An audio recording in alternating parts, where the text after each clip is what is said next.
The first night was peaceful. Nothing strange?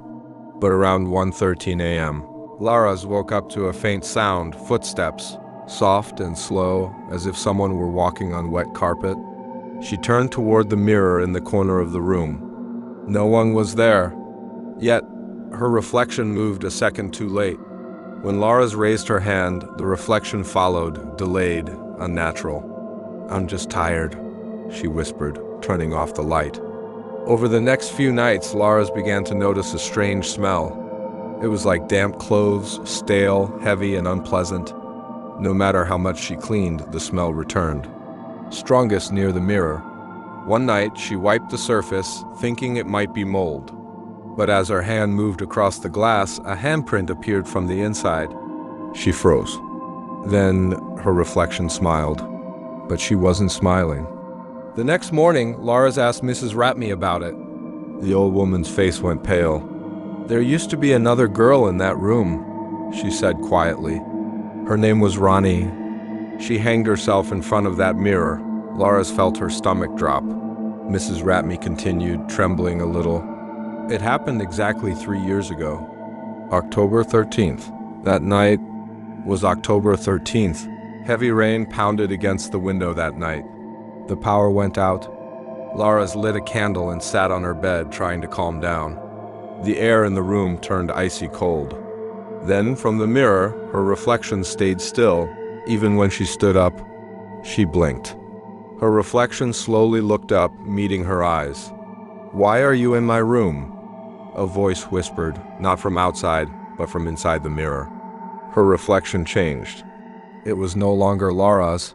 It was Ronnie, pale, bruised, with a faint mark around her neck. Laras screamed, but the thunder drowned her out. The next morning, Laras found a small notebook under her bed. Inside were pages of Ronnie's handwriting. "I'm not alone here. She wants me to stay in the mirror with her."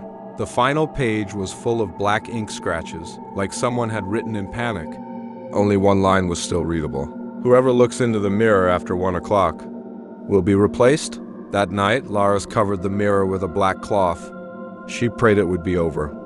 But exactly at 1:13 a.m., the cloth fell on its own. The reflection moved closer. Now Laras could see herself inside, but her mirrored self was moving in reverse, like watching someone else mimic her from another world. The reflection pressed its hand against the glass. The surface rippled like water. "It's your turn," it whispered. The light flickered back on, and the mirror shattered. Hundreds of fragments scattered across the floor, each showing a tiny reflection of Laras, all of them smiling. Morning came. Mrs. Ratme knocked on Laras's door. No answer. When she opened it, the room was empty.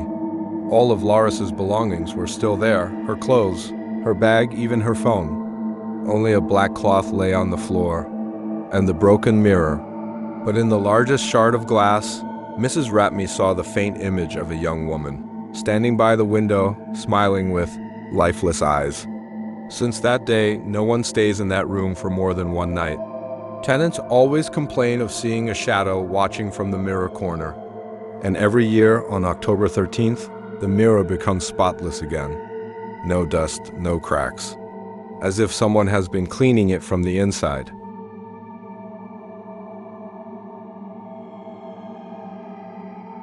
A week later, a young man named Andra came to see the room. He was a college student, looking for somewhere cheap while doing his internship nearby. He didn't care much about the stories. "I'll take it," he said cheerfully. "I'm not scared of old walls and creaky floors." Mrs. Ratme hesitated, but she needed the money. She handed him the key and said only one thing before leaving. "Just don't stay up past 1. And don't stare at the mirror," Andra chuckled. "Sure, I'll try not to fall in love with my reflection."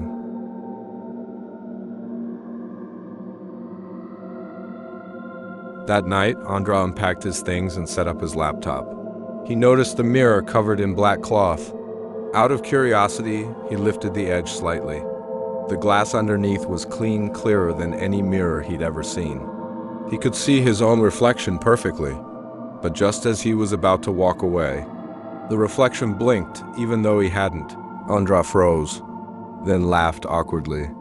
Great, my brain's playing tricks already. He covered the mirror again and went to sleep. At exactly 1:13 a.m., Andra woke up. The room was silent except for the faint dripping sound from the bathroom. Then came a soft whisper. Andra. He turned. The cloth covering the mirror had fallen, and in the reflection behind his sleeping body stood a woman with long, wet hair, smiling faintly. Andra's breath caught. He turned around. The room was empty. But when he looked back at the mirror, the woman was closer now. He stumbled backward and pulled the cloth over the mirror again. The whisper stopped. The next morning, Andra found his phone lying on the floor, the screen cracked. When he turned it on, the camera app was open, and there was a video recording from the night before. He played it. At 1:13 a.m., the camera pointed toward the mirror, and in the reflection he could see himself sleeping. But then another figure sat up on the bed. It wasn't him. The reflection slowly turned its head toward the camera and whispered, "It's not your room." The screen went black.